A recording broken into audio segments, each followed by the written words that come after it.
no? Okay, so alternator.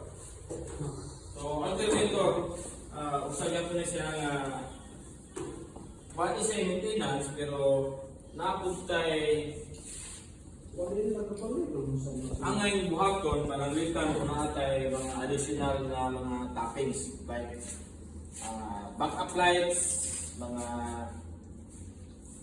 kanang clearance light, ha? So sa inyo sir, additional ba mong kanang mga backup lights sa damo na side light. So if ever maabot nga punto nga namon additional, so ano takuha sa iyahang battery, ha? Ayaw mong kuha sa kakang wire nga dako nga kuha, inyo na yung gitapping sa babaw, ha? Proper